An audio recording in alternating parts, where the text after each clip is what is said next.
Bismillahirrahmanirrahim. Assalamualaikum warahmatullahi wabarakatuh. Waalaikumsalam warahmatullahi wabarakatuh. Alhamdulillahirabbil alamin wa bihi nasta'in ala umurid dunya waddin wassalatu wassalamu ala asyrafil anbiya'i wal mursalin wa ala alihi wa sahbihi ajma'in, amma ba'du. Yang kami hormati tentunya Al-Ustadz Hari Permana SPDMH yang telah berhadir pada podcast kali ini. Yang kami hormati juga Bapak Hamdan Syah Alam Eskom Mkes selaku pembina FDK, dan juga kita berhadir Ketua FDK kita Amar Ahmad ya. Alhamdulillah di episode kali ini kembali lagi bersama kita di podcast Ashifa, obrolan singkat berbagi cerita dan inspirasi dengan nuansa Islami. Episode kali ini kita akan membahas tema dengan judul Muslim Mindset, Pola Pikir Islami dalam Kehidupan Sehari-hari. Berangkat dari tema tersebut, saya selaku MC mengutip dari salah satu ayat Al-Quran yang berbunyi, diwajibkan atas kamu berperang padahal itu sesuatu yang kamu benci. Boleh jadi kamu membenci sesuatu padahal itu baik bagimu, dan boleh jadi kamu menyukai sesuatu padahal itu buruk bagimu. Allah mengetahui sedangkan kamu tidak mengetahui. Quran Surah Al-Baqarah ayat 216. Dari ayat ini menjelaskan bahwa pola pikir seorang muslim harus selaras dengan kehendak Allah. Timbul pertanyaan dari ayat tersebut nih Ustadz. Kalau kita bicara muslim mindset, menurut Ustadz apa sih sebenarnya yang dimaksud dengan pola pikir Islami, Ustadz? Tafadhol Ustadz. Baik, terima kasih MC.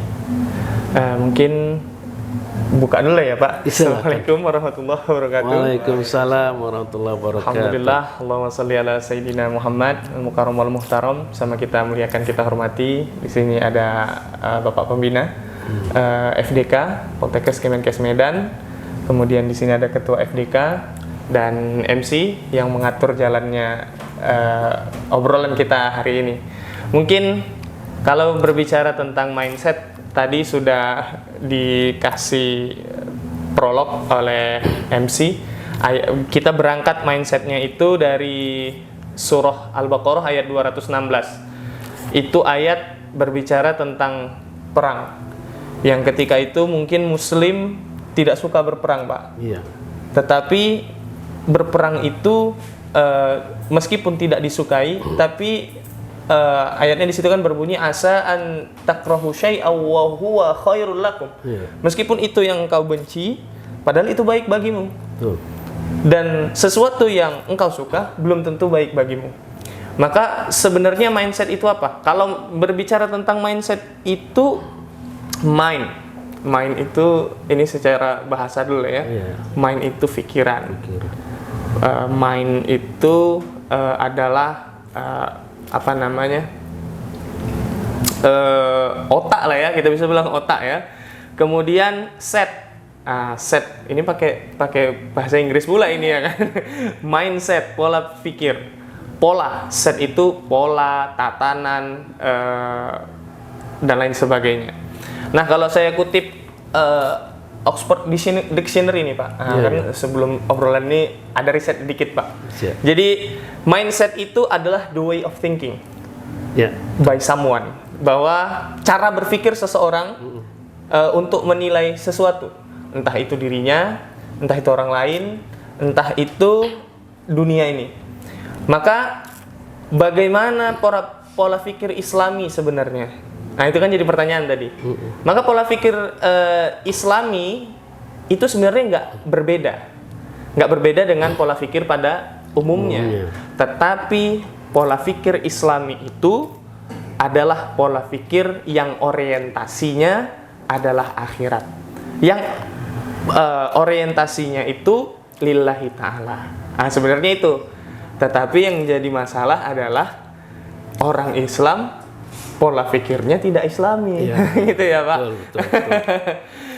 Ya. Malah orang maaf non muslim, kita tengok Jepang ya kan Pak, maka Jepang itu malah mindsetnya Islami, betul. menghormati orang lain, budaya antri dan lain sebagainya. Jadi kalau ditanya pola pikir Islam itu bagaimana, adalah sesuatu yang orientasinya lillahi ta'ala dan akhirat, menghargai orang lain dan menjadi bermanfaat. Sebenarnya seperti itu simpelnya. Saya kembalikan ke MC mungkin. Jadi Ini kita simpulkan bahwa mindsetnya itu yang manusia yang bermanfaat nih ya kan Ustadz. Saya kutip lagi dari salah satu hadis yang berbunyi khairun nas anfa'uhum linnas. Jadi betul. sebaik orang itu adalah orang yang bermanfaat bagi orang lainnya gitu. Mungkin Pak Hamdan bisa menjelaskan apa sih yang kita ambil dari hadis tersebut, bahwa kita tuh bermanfaatnya tuh bagaimana nih Pak, untuk yang mahasiswa tentunya, atau Bapak sendiri yang menghadapi tidak hanya generasi Bapak saja tapi generasi di bawah Bapak gitu Pak. Baik, terima kasih host yang telah memberi kesempatan ke saya membahas tentang mindset ya. Dunia semakin maju diwarnai dengan berbagai sains. Sains itu buah dari analisis ya. Nah, dari analisis dan sains tadi membentuk pola pikir manusia, sehingga setiap orang ya semakin banyak melihat, semakin banyak membaca, itu akan mempengaruhi mindsetnya.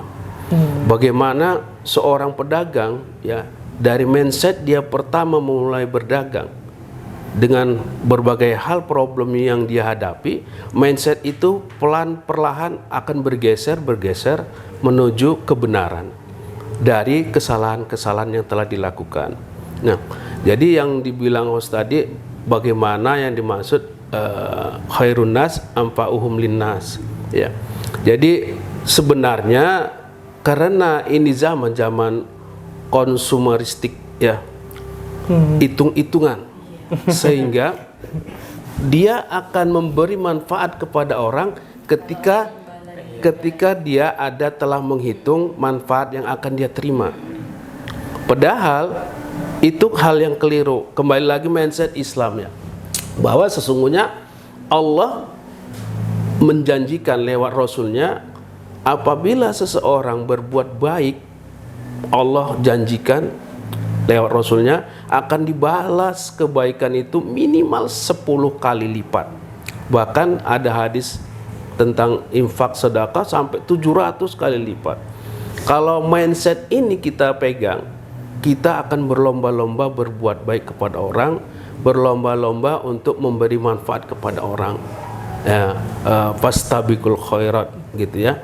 Sehingga inilah sebenarnya bagi muslim ya, harus membangun mindset. Apabila kita berbagi manfaat kepada orang, Allah akan memberi kebaikan dan manfaat yang lebih besar dari yang kita berikan. Mungkin demikian. Baik, selanjutnya karena kita sudah berhadir yang Gen Z juga, pasti mindsetnya ini ada mindset Gen Z ya kan, Amar ya. Jadi mungkin kita tidak bertanya soal mindset Gen Z-nya, mungkin lebih bertanya distraksinya nih untuk menimbulkan mindset pola pikir Islam dalam Gen Z tuh, distraksinya apa sih, godaannya tuh apa sih, boleh dijelaskan? Baik, terima kasih kepada Kak Arin sudah memberikan kesempatan kepada saya terkait hal ini. Jadi mungkin yang bisa saya sampaikan itu terutama di Gen Z sendirilah, yang pada umumnya di sini, kalau Gen Z itu maunya itu yang instan-instan semua Pak Ustadz gitu, yang instan-instan semua gitu. Jadi yang cepat dia. Jadi dia kadang gini, kalau misalnya dia mikir itu, kalau rezeki itu sudah ada yang atur, jadi dia nggak mau ngambil peluang itu, ngambil resiko lah segala macam gitu kan. Dia nggak mau ngambil resiko. Terus masalah-masalah yang dihadapi Gen Z itu ada kayak seperti dia overthinking terhadap masa depannya. Sebenarnya bisa difikirkan tentang masa depannya kan, tetapi bisa dia overthinking, terlalu memikirkan ke depannya itu dia bagaimana, sampai dia lupa fokus untuk masa yang dihadapinya sekarang gitu. Dan juga bisa jadi ini di Gen Z sekarang ini, terlebih pada mahasiswa pada umumnya ini, ketika disuruh hadir pada suatu tempat atau event segala macam itu kan, contohnya pada pukul 8 pagi gitu, bukannya biasanya dia pada pukul 8 pagi dia nyampe, tapi rata-rata jam 8 baru berangkat gitu pas jadi iya baru mandi padahal gitu, jadi bikin tidak ada keefisiensi waktunya, jadi bergeser waktu event selanjutnya itu di 8.30 gitu. Itu bukan 1-2 orang aja yang berpikir kayak gitu, malahan rata-rata seperti itu gitu. Jadi mungkin apa sih sebenarnya yang dipikirkan mereka itu? Kenapa bisa terjadi hal seperti itu, Pak? Jadi langsung aja lah ini ya, nggak usah dari MC ya Pak. Iya. Jadi pertama yang kita harus tahu itu begini, Islam itu adalah agama yang syumuliyah. Syumuliyah itu artinya Islam itu mengurusi sesuatu dari mulai kita bangun tidur sampai tidur lagi.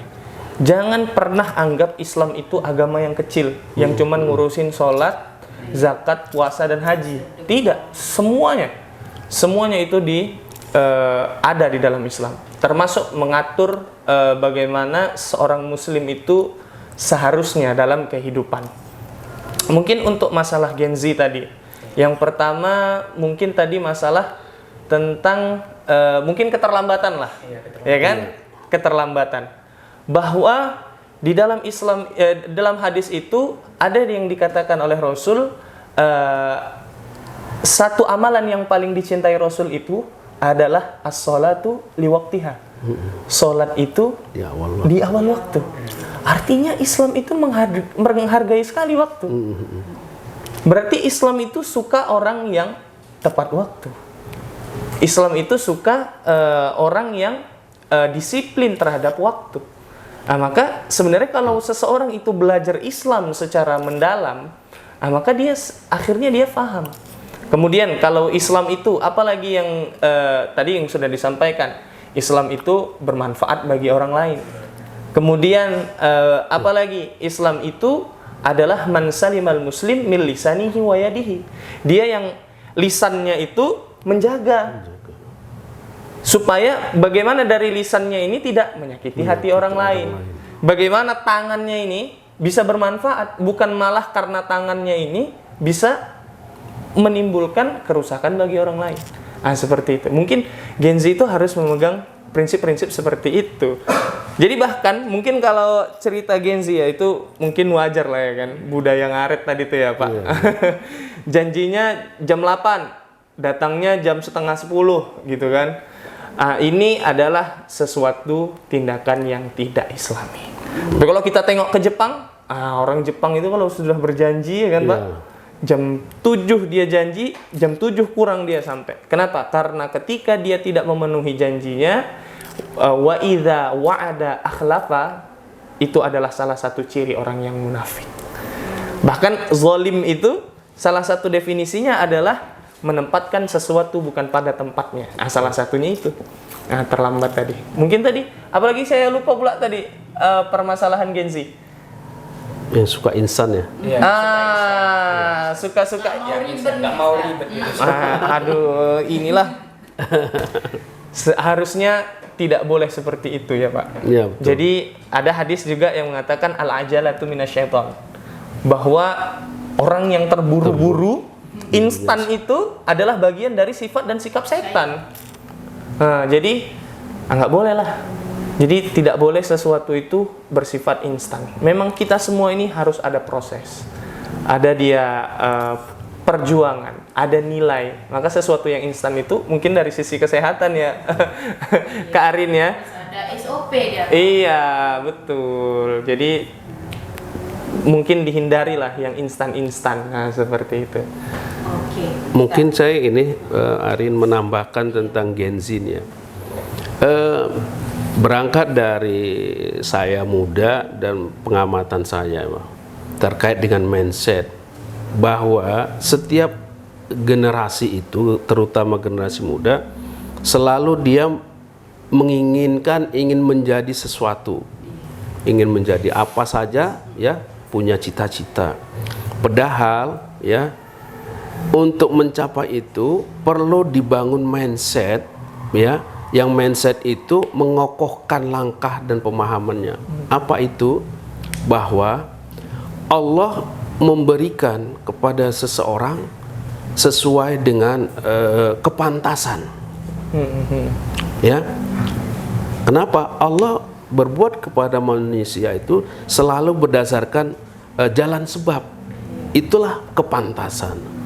Jadi kalau misalnya seseorang mau jadi pemimpin, kata Ammar tadi, jadwal pertemuan jam 8, datangnya jam 9, langsung aja tanya pada diri, pantaskah daku untuk menjadi pemimpin?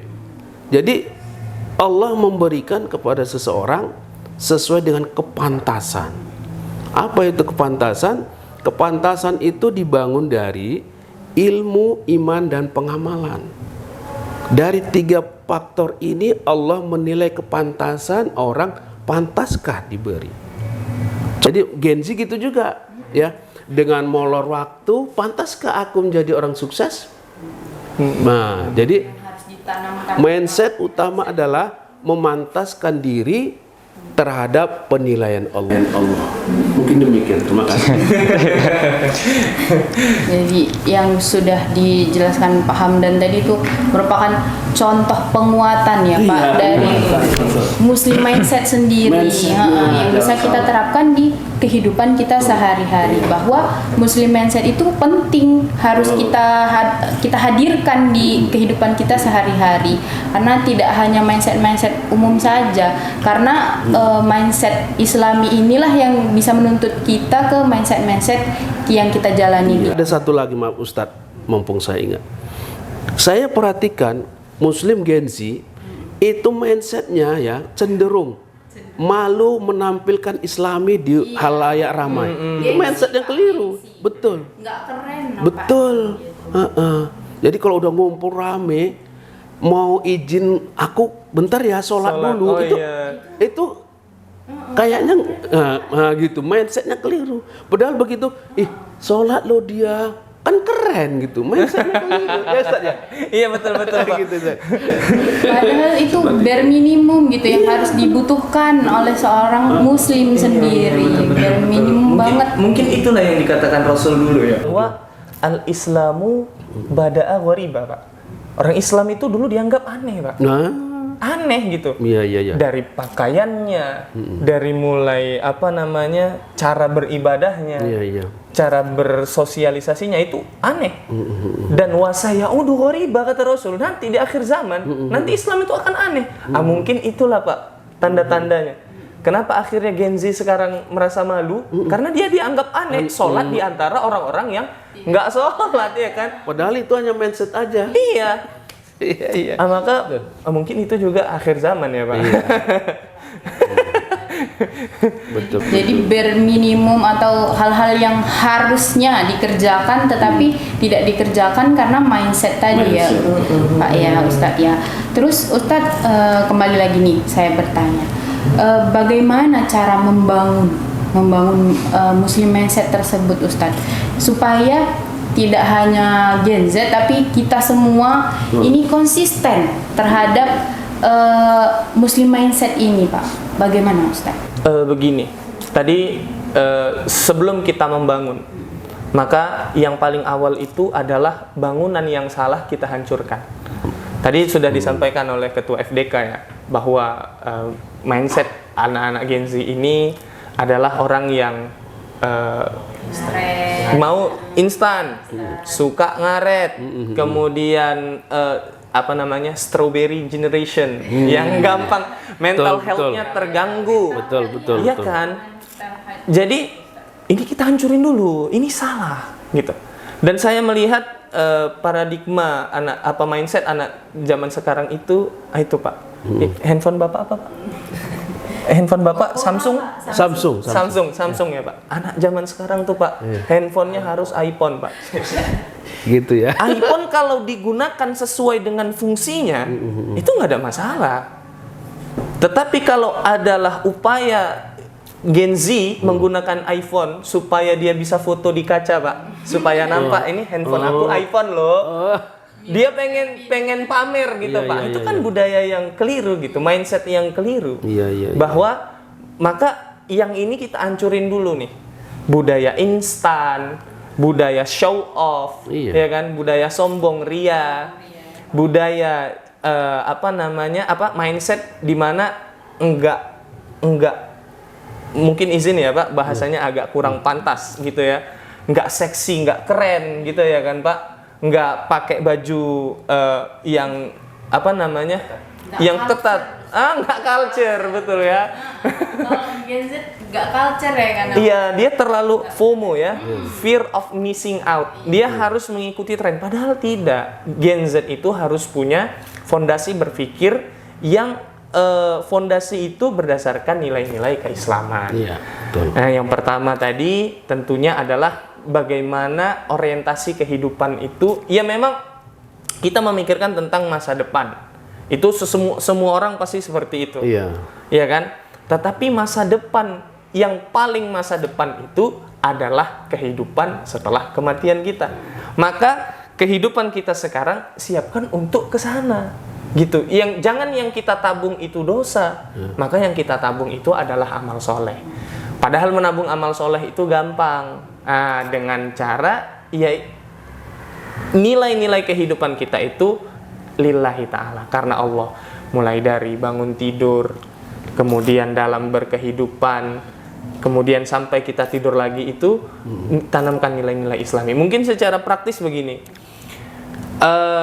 kalau sebagai seorang manusia, ya kan, nilai-nilai yang sederhana saja, menutup aurat, berkata-kata yang baik, kemudian disiplin, bertanggung jawab, jujur. Ya, betul ya Pak. Betul. Jujur ya Pak. Karena kita sekarang bukan kehilangan orang yang pintar, tapi kita kehilangan orang-orang yang jujur. Maka saya merasa bahwa hancurkan dulu mindset yang salah tadi, kita tanam mindset yang baru. Boleh kita, bahkan Pak, ini saya juga mendengar kajian Ustadz Felix Xiao. Dulu kenapa akhirnya orang umroh itu menampakkan bahu sebelah kanan? Karena dulu diejek Pak, sama orang-orang Makkah itu, kaum kafir Makkah itu diejek. Orang Islam kecil-kecil. Orang Islam tuh kecil-kecil. Oh gitu. Iya kan? Karena mereka pakai baju. Kata Rasul, nampakkan sebagian. Supaya apa? Biar tahu otot-otot orang muslim. Wah, gitu dibuka. Bahwa Rasulullah itu kan kalau menurut ciri fisiknya itu bahwa bersusun ototnya yang ada di perut, ya kan, bahunya lebar, dibuka sebelah orang pun orang Islam tuh berotot. Ternyata boleh sombong, tetapi bukan untuk diri kita sendiri. Tapi untuk Allah Subhanahu wa taala, untuk menaikkan nilai-nilai keislaman. Saya rasa seperti itu. Sedikit saya nambahkan ya terkait mindset ini, memang sangat luar biasa mindset ini ya. Kenapa penentu? Saya sering dalam menyampaikan kepada anak didik atau masyarakat tuh ya, terutama kepada yang muda ya, sering saya sampaikan, silakan kalian bercita-cita apa, tapi tolong tambahkan di ujungnya ahli surga. Ingin jadi guru, jadilah guru ahli surga. Mau jadi dokter, jadilah dokter ahli surga. Mau jadi camat, jadilah camat ahli surga. Ini kalau dibangun mindset seperti ini, yang tadi dikatakan khairun nas anfa'uhum linnas, ini akan terwujud. Nah, jadi dibangun mindset. Misalnya Amar keperawatan, jadi perawat, jadilah perawat ahli surga. Iya, benar. Membahagiakan orang yang sedang menahan sakit, itu pahala luar biasa. Oh, luar biasa. Jadi selalu saya sampaikan tuh, tambahkan aja di ujung cita-cita itu ahli surga. Mungkin demikian. Terima kasih. Jadi tidak hanya ustadz saja yang bisa ahli surga. Malah nanti banyak masuk neraka Ustaz. Ancamannya. Ada ancamannya karena semakin banyak ilmunya, semakin besar tanggung jawabnya. Iya.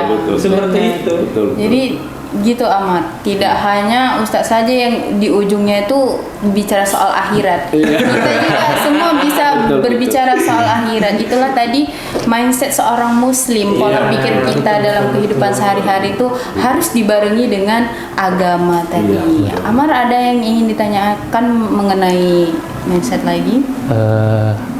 Mengenai mindset ya Kak. Mungkin terakhir yang ingin saya tanyakan mungkin kepada forum ini sini, itu Gen Z juga sering sekali kalau misalnya dia melakukan sebuah kesalahan, kita menasihati dia, antara dia mau mengkoreksi kesalahannya itu atau dia menjadi lebih parah lagi daripada yang sebelumnya itu yang dia kerjakan gitu, Pak Ustadz. Itu kadang kayak mikirnya kayak gini Ustadz ini. Dia makin dinasihati malah makin buruk gitu. Masuk kuping kanan, keluar kuping kiri. Kadang nggak masuk. Kadang nggak masuk. Iya, membal ya. Kayak gitu. Masuk mending ya. Iya, kalau masuk masih mending. Nggak masuk. Malah makin parah Pak Ustadz gitu. Jadi dari pengalaman pribadi Amr sendiri kan Pak Ustadz gitu. Karena memang rata-rata memang ya kadang ada anak muda gitu. Juga nggak usah dibilang siapa aja, nanti pada umumnya lah gitu. Kita mau pada dimanapun, kadang ada yang sholat pun dia di penghujung waktu, malahan kadang ada yang nggak sholat Pak Ustadz. Jadi kadang juga Amr pengen memberikan sebuah nasihat juga kepada mereka gitu, membangunnya. Kita boleh fokus pada dunia, tapi akhirat jangan lupa gitu. Tapi kadang gini, dia dikasih nasihat banyak alasannya. Kadang juga gini ya, kalau nggak ada Amr di sini, nggak akan dilakukan lagi itu. Nggak akan dilakukan hal tersebut gitu Pak Ustadz. Betul. Mungkin begini, saya teringat sebuah hadis, sombong itu ternyata bukan kita menunjukkan mobil. Iya, Pak. betul. Punya rumah besar, punya perhiasan banyak, jam yang mahal. Ternyata sombong itu kata Rasul, al-kibru batarul haq wa ghamtun nas. Iya. Batarul haq itu artinya menolak kebenaran. Dia nggak mau menerima nasihat, Pak. Iya. Jadi orang yang sombong itu nggak mau menerima nasihat satu, yang kedua itu dia sepele, menganggap remeh, menganggap rendah. Kalau yang menyampaikan Amar misalnya, Amar ini kan mahasiswa keperawatan ya, apa otoritas dia menasehati aku tentang sesuatu yang bersifat agama gitu? Maka itu adalah salah satu ciri orang yang sombong. Maka mindsetnya adalah jangan kita punya sifat seperti itu. Ada nasihat dengar, ada nasihat terima. Tidak ataupun kita laksanakan, maka dengar.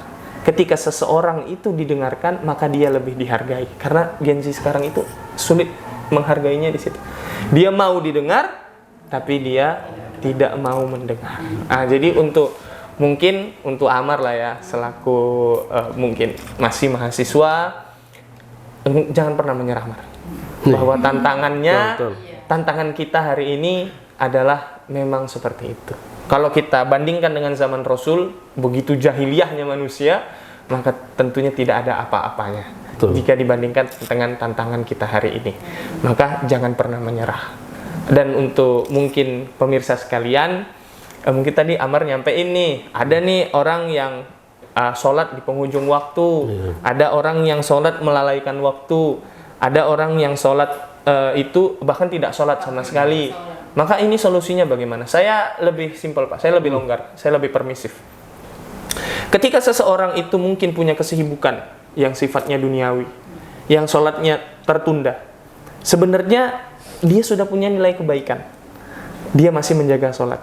Tapi sebagai muslim seorang muslim itu adalah hari ini harus lebih baik daripada hari kemarin. Artinya apa? Harus ada progres. Mungkin hari ini telat, ya kan? Kemudian besok sudah tidak telat. Besoknya berjamaah. Jadi seperti itu. Bertahap. Maka muslim itu harus ada prosesnya tadi. Jadi Amar tadi tetaplah konsisten. Akhirnya nanti orang itu juga bisa berproses dan menjadi lebih baik. Mungkin Itu. Mungkin podcast kita juga salah satu membangun mindset nih ya Pak ya. Bapak selaku pembina FDK ini ya kan Pak, mungkin podcast kita FDK ini adalah bagian yang membangun mindset, pola pikir kehidupan kita sehari-hari harus dibarengi dengan Islami, dibarengi dengan agama, karena nggak cuma dunia tetapi juga akhirat ya Pak ya. Jadi kita FDK ini selalu evaluasi kinerja kita dalam menyampaikan dakwah. Nah, karena kita punya podcast sehingga kita coba memanfaatkan podcast Poltekkes Medan ini sebagai wahana dakwah ya. Tujuannya apa? Tujuannya supaya para mahasiswa atau siapa saja ya yang menyaksikan podcast ini semoga tergugah hatinya ya. Pentingnya kita mengejar dunia, tapi jangan lupa bahwa di balik kesibukan dunia kita memang ada kewajiban ya. Wa ma khalaqtul jinna wal insa illa liya'budun. Kita hanya untuk beribadah kepada Allah. Inilah terus kita jangan bosan lewat FDK mengingat-ingatkan, terutama ya mengingatkan diri kita sendiri ya, betul. kepada kaum muslimin ya, bagaimana kita ayolah kita amalkan Islam ini dalam kehidupan sehari-hari ya, mungkin demikian. Oke, alhamdulillah sudah di penghujung nih ya Pak ya. Mungkin Ustadz ada kesimpulan yang ingin disampaikan? Mungkin ini nanti bisa Kata-katanya di kata-kata hari ini ya. Gitu, belum keluar ya?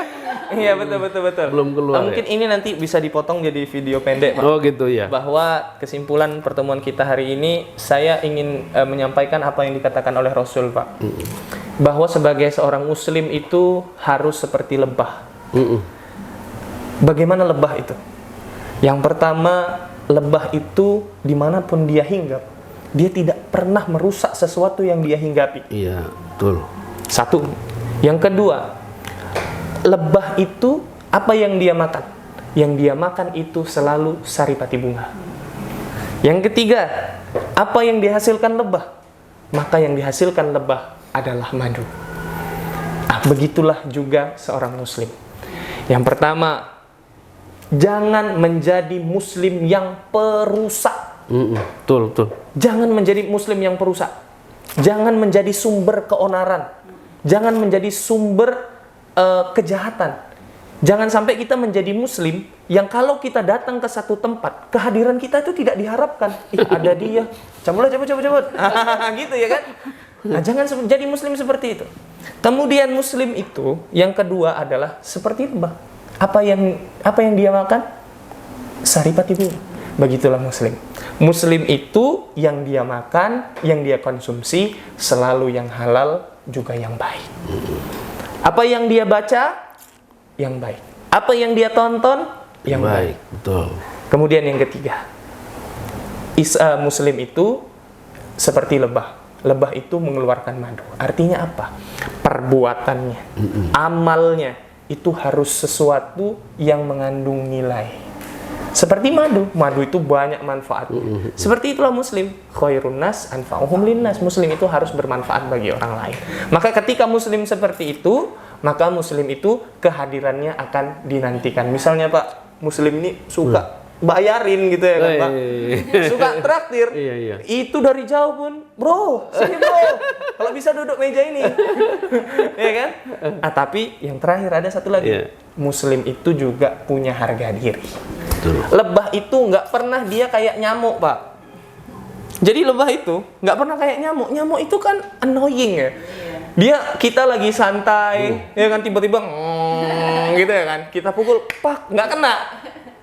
Jangan lebah itu nggak seperti itu. Lebah itu dia nggak pernah mengganggu.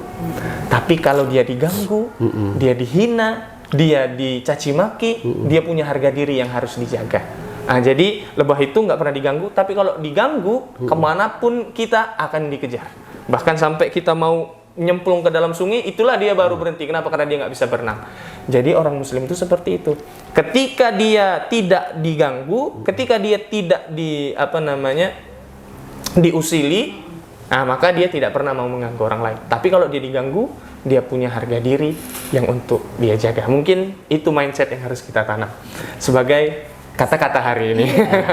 Sebagai kata-kata hari ini dan juga kesimpulan pada episode podcast Ashifa hari ini. Alhamdulillah episode kita berjalan dengan lancar. Kita hari ini belajar makna Muslim mindset. Kita tahu bagaimana nilai itu bisa diterapkan di kehidupan kita sehari-hari.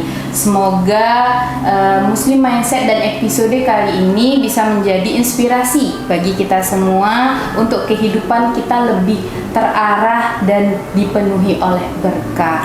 Amin. Amin. Terima kasih Ustadz atas kata-kata hari ininya yang mungkin bisa membangun para pendengar podcast Ashifa. Terima kasih kepada Pak Hamdan sudah sharing tentang luar biasa lebih ustadz dari ustadz. Kutipan-kutipannya sungguh membangun nih mindset Muslim itu sendiri. Terima kasih Aman. Jangan pernah menyerah untuk memberitahu atau membangun teman-temannya untuk tetap mindfulness soal Muslim yang penuh dengan keislaman. Oke. Sebagai penutup tentunya kalau saya yang MC ada pantunnya nih Pak. Ada pantunnya nih Ustadz. Boleh cakepnya ya Pak, boleh cakep Ustadz. Jalan ke Medan singgah belanja. Beli songket warnanya ungu saja. Podcast Ashifa sampai di ujung acara. Jangan lupa nantikan episode berikutnya juga. Masya Allah. Ilali Pak Masalamah. Wassalamualaikum warahmatullahi wabarakatuh. Waalaikumsalam warahmatullahi wabarakatuh.